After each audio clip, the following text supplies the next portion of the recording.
este é mais um Nerdologia. O meu nome é Márcia Jamile, sou arqueóloga, escritora e crio conteúdo de ciência para o canal Arqueologia pelo Mundo.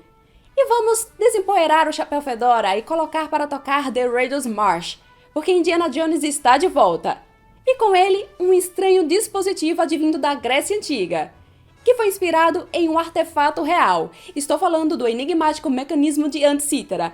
E atenção, esse vídeo contém spoilers.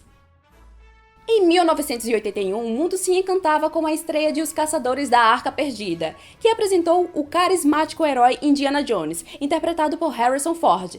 Esse destemido explorador apresentou a arqueologia como uma busca incessante por tesouros antigos, repleta de mistérios e aventuras, mas também trouxe controvérsias, como estereotipar populações nativas, normalizar o roubo de objetos arqueológicos e o foco em um único artefato, enquanto o resto vira pó. Mas, ao menos ele se livra de nazistas como ninguém. E como é uma tradição, cada filme do Indy contém um artefato de destaque, que possui uma aura mística e algum poder oculto. Mas com Indiana Jones e a Relíquia do Destino, o papo é um pouco diferente. Somos apresentados a um enigmático objeto que desperta o interesse tanto de nazistas como do Indiana Jones. No filme, esse objeto é uma espécie de mecanismo antigo que foi fabricado e dividido pelo matemático grego Arquimedes e que, quando remontado, é capaz de localizar fissuras no tempo e espaço e permitir que as pessoas voltem ao passado. Mas e a realidade? O que a arqueologia nos diz sobre o artefato que inspirou a relíquia mostrada no filme? Em 1900, mergulhadores que coletavam esponjas marinhas foram pegos por uma tempestade e, para se proteger, buscaram abrigo próximo à ilha grega de Antsitara. Após a tempestade, um deles decidiu mergulhar e explorar o local e, em vez de esponjas, encontrou o que parecia ser um corpo humano. Apesar do susto inicial, se descobriu que eles estavam ancorados em cima de uma área de naufrágio datada da Grécia Antiga. E o que o mergulhador tinha visto era o que restava de uma estátua, o primeiro de centenas de artefatos arqueológicos que seriam encontrados no local. Entre esses artefatos encontrou-se o que ficaria conhecido como o mecanismo de Antsitara, uma série de fragmentos de um artefato arqueológico que tem intrigado vários cientistas desde então. Possuindo cerca de 2.200 anos, na época em que foi encontrado não se sabia exatamente do que se tratava este objeto de bronze corroído.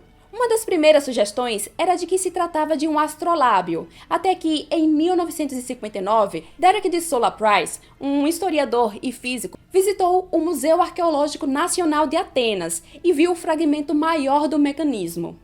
E mais tarde, em 1974, publica o artigo Engrenagem dos Gregos, o mecanismo de Antsitara, onde ele o define como um computador calendário e sugere que calculava os movimentos planetários e que o fragmento principal tinha 25 engrenagens.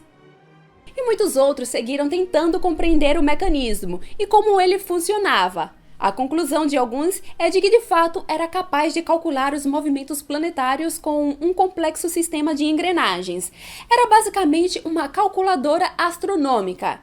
Mas não vão se animando, ao contrário do proposto no filme, ele não seria para fazer viagens pelo espaço e tempo ou algo assim, mas para fazer cálculos astronômicos. Apesar dessas descobertas, o seu design permanecia sendo um mistério, até que em 2005 foi usado algo que os médicos usam para o diagnóstico de doenças e os arqueólogos para estudar múmias e olhar o interior de calculadoras milenares: a tomografia. Apesar da parte da frente permanecer ilegível, a tomografia ajudou a enxergar a parte traseira do dispositivo, e isso permitiu que fosse possível ver com mais clareza as inscrições em grego presentes na peça, onde estavam escritos o nome do Sol, Lua e 5 planetas conhecidos na época por serem visíveis a olho nu: Mercúrio, Vênus, Marte, Júpiter e Saturno. Pode parecer estranho imaginar que os antigos gregos já conhecessem alguns planetas, mas, como aponta o Schwarza em seu livro Do Átomo ao Buraco Negro, é notória a curiosidade dos povos do passado pelos eventos astronômicos. Indo desde os chineses, árabes e, nesse caso, os gregos, antigos povos faziam observações sobre corpos celestes visíveis e utilizavam esse conhecimento para realizar viagens marítimas e organizar festividades religiosas. De acordo com os pesquisadores da UCL, num artigo intitulado Um modelo do cosmo no antigo mecanismo grego de Anticítera, fazendo uso do mecanismo, o seu portador era capaz de realizar uma variedade de cálculos complexos e rastrear os movimentos do Sol, da Lua e dos 5 planetas.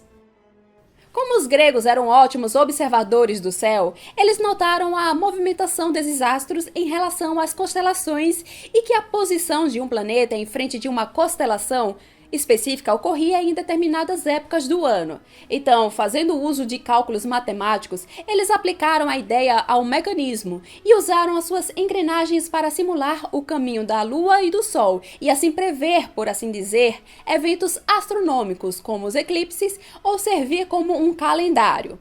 Mas o que estamos vendo desse artefato provavelmente são só 30% do que teria sido a peça original. Tal como no filme, o restante da peça está sumida, só que em vez de estar esperando pelo Indiana, é muito mais provável que seus restos estejam ainda submersos, em meio daquele naufrágio encontrado em 1900, e que está sendo escavado por arqueólogos subaquáticos do Ministério Helênico da Cultura e Esportes da Grécia e o Instituto Oceanográfico Woods Hole dos Estados Unidos, desde 2014. Essa pesquisa nos permitiu conhecer um pouco da história desse navio e sua tripulação.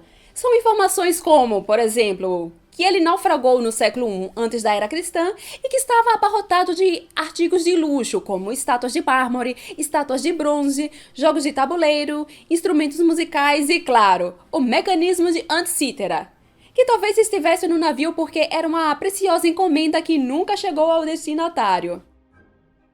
Não se sabe quantas pessoas estavam a bordo na época do desastre, mas as escavações no naufrágio também revelaram que ainda é possível encontrar os remanescentes da tripulação, como foi o caso de parte de ossos humanos de uma pessoa muito jovem, que foram encontrados em 2016.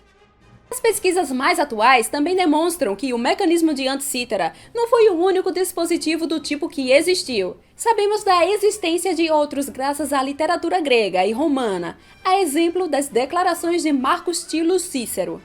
E outro detalhe é que, embora tanto no filme como na vida real, às vezes o mecanismo seja acreditado a Arquimedes, não existe uma certeza absoluta sobre isso, embora alguns indícios apontem para ele. Quem foi o seu construtor e a quem esse objeto estava destinado será um dos muitos enigmas históricos que provavelmente ficarão sem solução. Esse vídeo é só um recorte de um assunto muito mais complexo e amplo. Então, como sempre, as fontes estão na descrição. E se quiserem conhecer mais sobre este artefato, no meu canal terá um vídeo com várias outras curiosidades sobre ele e o local onde ele naufragou. É uma história bem legal. No meu vídeo anterior sobre as revelações do DNA de Ötzi, o Homem do Gelo, o Fabiano perguntou sobre a idade de Ötzi. Falha minha, esqueci de comentar. As análises dos seus ossos revelaram que ele tinha entre 40 e 50 anos de idade no momento de sua morte. E o Dino comentou sobre uma múmia egípcia que também tem as tatuagens mais antigas. Tratam-se de duas múmias, ambas com mais de 5.000 anos. O homem de Gebelin A e a mulher de Gebelin. O rapaz foi tatuado com imagens de um touro e um carneiro.